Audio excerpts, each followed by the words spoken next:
all, Parthenon was something like a triumph monument of Athenian city-state and Athenian prosperity, which was based in democracy. And they depict the whole Athenian, the frieze depicts the whole Athenian society with the elderly people, with the effigy, the younger people, men and women, and also the armory, the people on the horses, the soldiers on the horses, and they depict the ideal of a harmonious society, of a city-state, of a democratic ideal society. And all the rest, we have gods, we have centaurs, and what they depict symbolically is the battle of the good against the evil. That means the battle of Athenians against the Persians, of Greek people against the Persians, which also depicts the battle between democracy and monarchy, because the Athenians believed that the Athenian democracy beated the Persian monarchy and dynasty. The significance of the marbles is that they are a great monument to ancient Greek democracy. So they're put up at the height of the democracy, and unlike most Greek relief sculpture, which depicts gods and heroes, these particular sculptures depict ordinary human beings. They depict the citizens of Athens, the citizens of a democracy, in procession.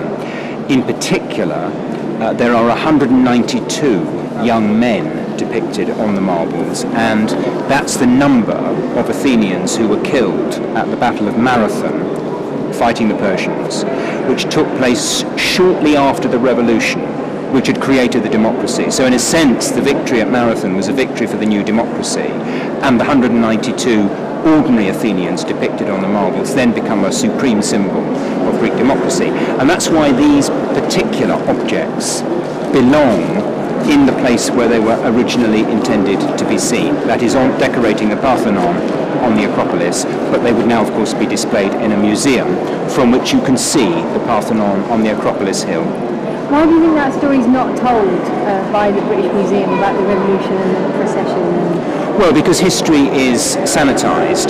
The role of the people in making their own history, the idea that it's people organising themselves to bring about revolutionary change is not something that our rulers want us to celebrate and talk about. So what happens is that the objects are ripped out of their original context, and they're treated like art objects which you approach in a kind of hushed awe in an environment like this.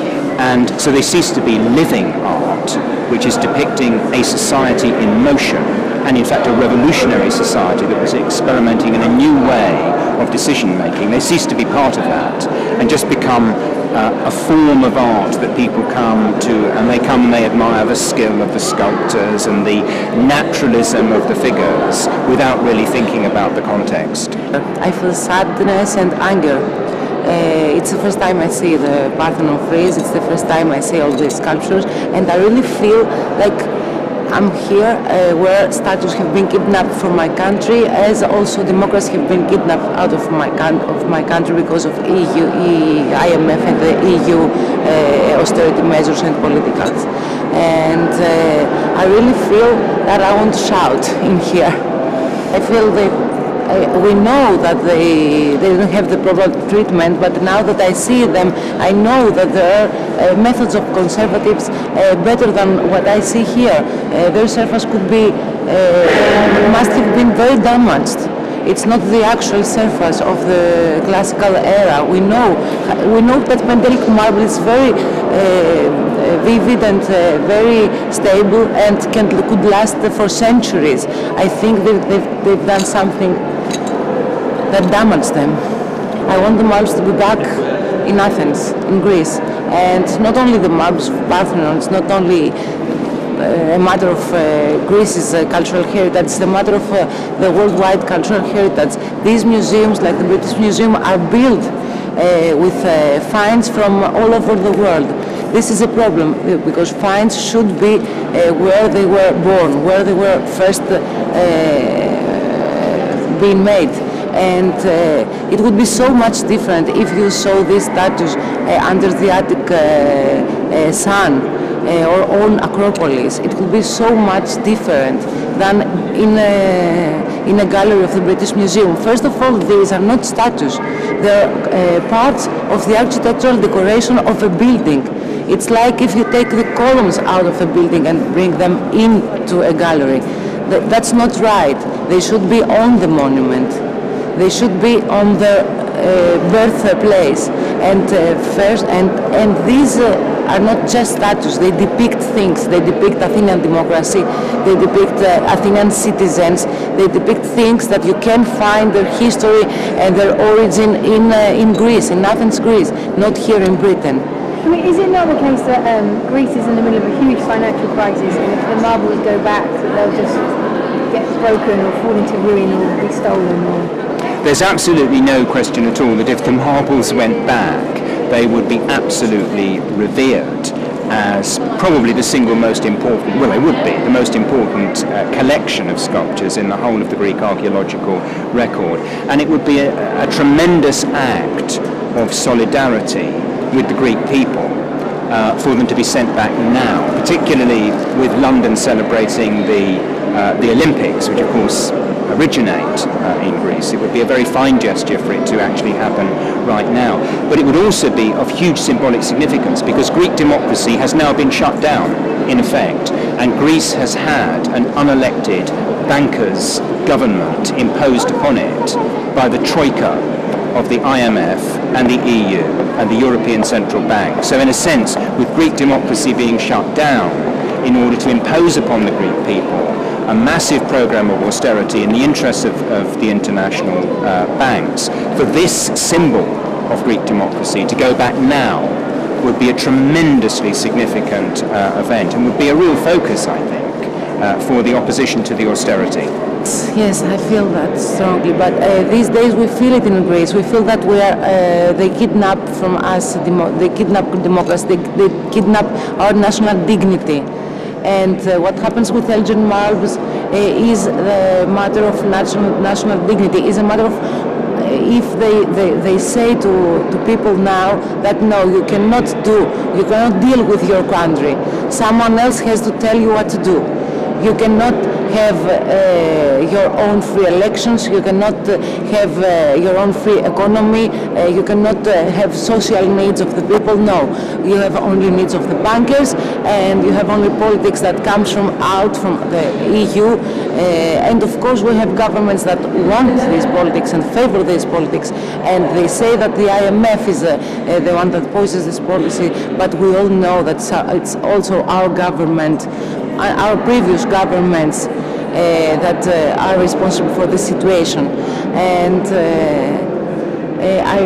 in this gallery, I felt the same thing as the first time I heard that the IMF would come to Greece. I feel the need to shout and to say loud that no, me, my colleagues and the people of Greece know what's better for their country, and that we can have a life the way we like it.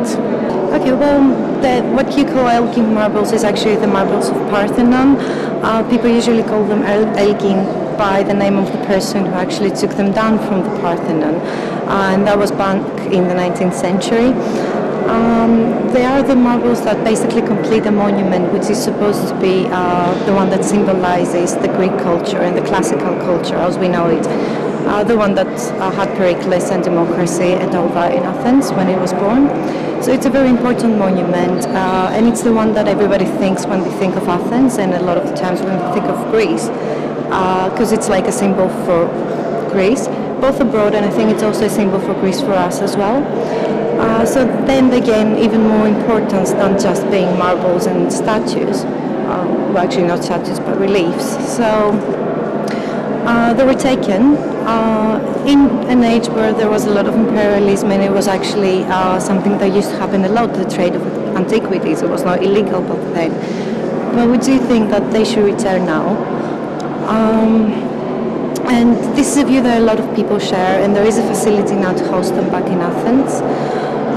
And I'm myself, as a Greek who is living in London, I support that they should go back and they would be safe back and they would be presented in an exhibition where they belong. In a sense, I think that they should return where they belong and they should be presented back in Greece because they do not belong here, and it creates an idea of belonging, an idea of possession, which I think should not be there. I think cultural heritage is for everyone, but it should be exhibited in the place where it was born, and monuments should stay there and not be looted.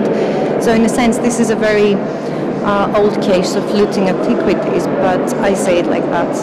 So what do you... I mean, there is a lot of suffering now in the heritage sector in Greece because of the IMF cuts and because the Greek economy has been attacked. And a lot of policies have been dictated to Greece, and we had a very weak government that did not take up the fight for the Greek people. But in a sense, I think that we need to defend the heritage against the crisis, but also it's the image that it projects. And I think that the crisis can be exploited by people because they want to use these as another argument why these marbles will not return to Greece, but I think this is not correct because there is already the facility and the people there that can manage them and preserve them, and they will do an amazing job, I'm sure.